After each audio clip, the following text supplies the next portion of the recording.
At 9:13 p.m., the trophies fell over, one by one. Something inside was pushing back. On Friday, Ellie burst into Max's room with her phone out. "Okay, Ghostbuster, tonight we film it. If nothing happens, you sleep in the attic for a week." Max wanted to say no.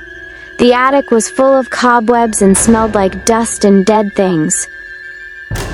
Fine. But if we do catch something, you clean my room for a month. Okay, deal. They set the phone against the wall, aimed at the vent. The red recording light blinked. Then they waited.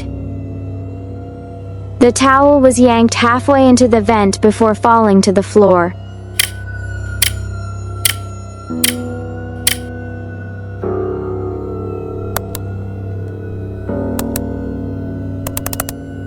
The room was dead quiet.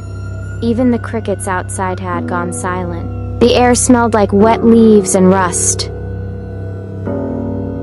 Let me out. The room turned ice cold.